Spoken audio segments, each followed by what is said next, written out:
Okay, the video today is having a look at integrating with respect to time, and that will relate to exercise 7C in our textbook. So if you're given an acceleration function A and then need to find the velocity function, we need to integrate. If you're given a velocity function V and you need to find the displacement function X, you also need to integrate. The thing that you really also need to do is put your plus C in there when you integrate, because we need to find that. And then generally they fall out fairly easy. We'll have a look at the example below. Okay, with this example, like most of them, it's going to come down to the language a fair bit. So you need to be really careful and read it slowly and look at each word. The velocity of a particle is given by V is equal to 3t squared plus 4t plus 2. If initially, okay, initially means at the start, and that means time equals 0. So at time equals 0, the particle is 1 centimetre to the left of the origin. Centimetres, we're looking at displacement, so it's x. To the left means we're in the negative direction from the origin, so x is going to be equal to minus 1. And we want to find the displacement after 4 seconds. Now I've worked through this already, but I want you to work through it with me, so I'll zoom in there. So we know that originally, at time equals 0, x is going to be equal to minus 1, or 1 centimetre to the left. We want to find x when t is 4. So to find x, we need to integrate our velocity function. So here's our function for velocity, and integrate that with respect to time. So adding 1 to the power, dividing by the power, I get t cubed. T squared, divided by the 2. The 4 divided by 2 gives me 2, and I've got t squared plus 2t plus c. You need to remember the plus c, and these restrictions that we've got at the start, or this information, we're going to plug into the function now, and that's going to allow us to find the value of c. So we know that when time equals 0, x was equal to minus 1. So I pop those into my function here. So x is equal to minus 1. These three parts with the t in it are going to go to 0, and I end up with c is equal to minus 1. So now my function has a value at the end instead of a plus c, and that's what I've got for my x. That's step 1. But that's not the end of the question. So you always need to keep going back to that question and having a look at what we wanted to find. What we wanted to find was x, or our displacement, after 4 seconds. So when t is 4, we need to find our x. So x is equal to, pop t into our displacement function, work through that in your calculator, and you're going to get x is 103 centimetres. Remember, we were in centimetres, not metres. I like to write a sentence. Either x is 103 centimetres, or our displacement is 103 centimetres to the right of the origin. Okay, moving down to question 2. The acceleration of a particle is given by A is equal to e to the minus 3t. And its units of measurement are metres and seconds. And the particle is initially stationary at the origin. So I'll just zoom in there and pop what I popped in there. Okay, so initially, time is equal to 0. Stationary means, and I always think of what's happening in a car. If we're sitting stationary in a car, we are not moving. So if we're stationary, we aren't moving, and we have no speed, or in this case, no velocity. So we have 0 velocity, and when we're at the origin, x is equal to 0.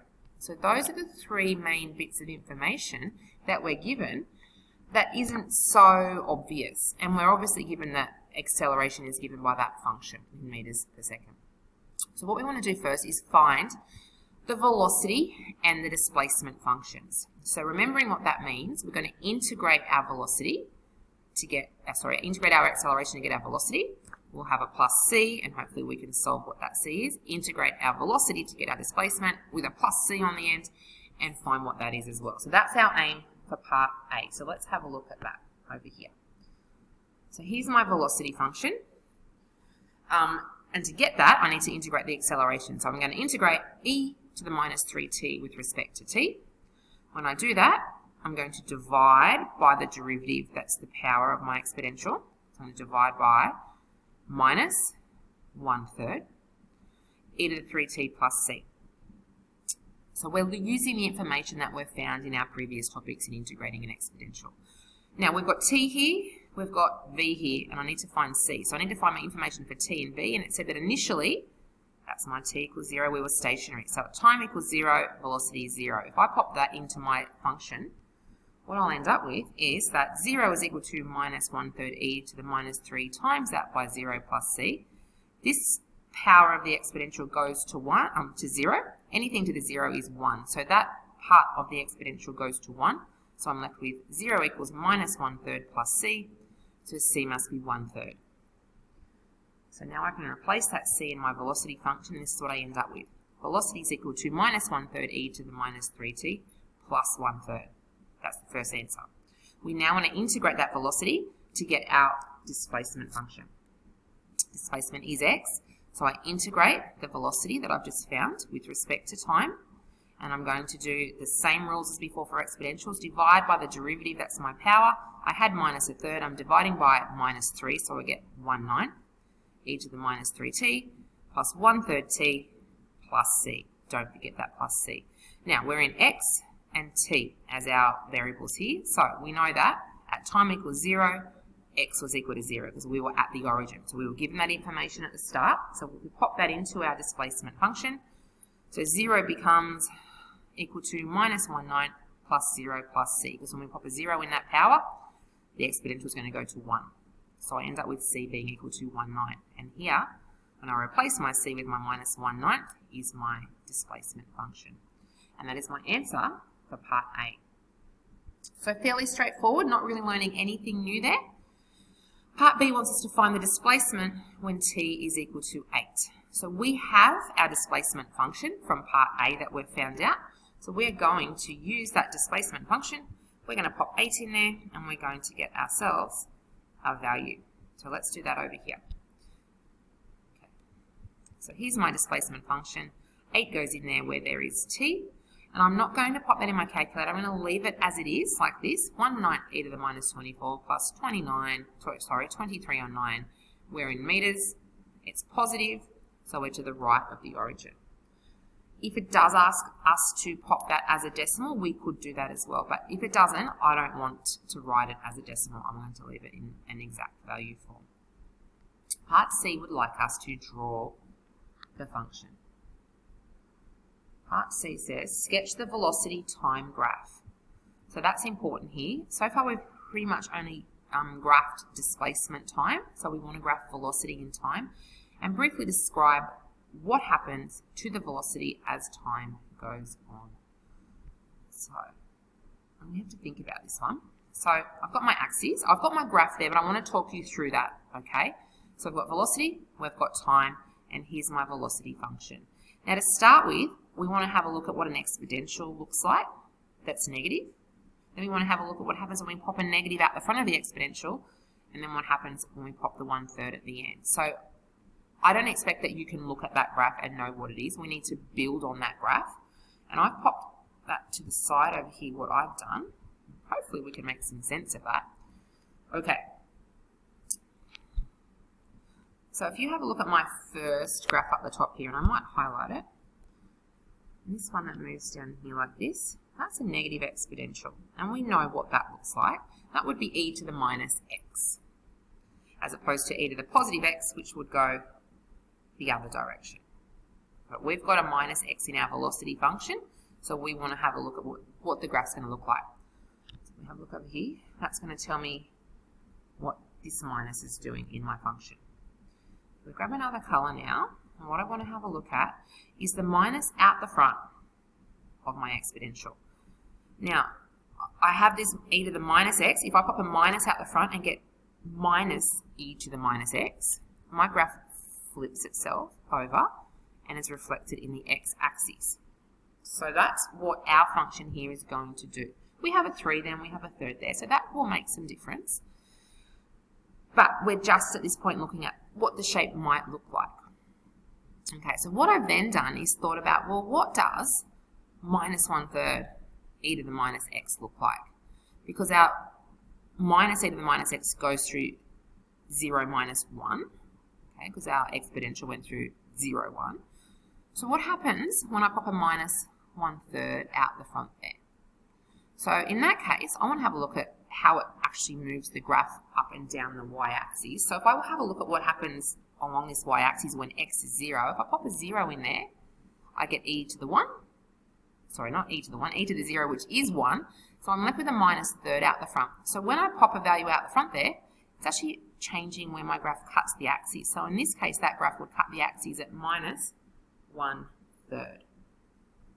Now the fact that our curve has a 3 out the front of the t in the exponential doesn't change where it cuts, it just changes the steepness of our curve, and we'll change that shape a little bit. It doesn't have a lot of impact on that graph, so we don't need to stress too much about that at this point.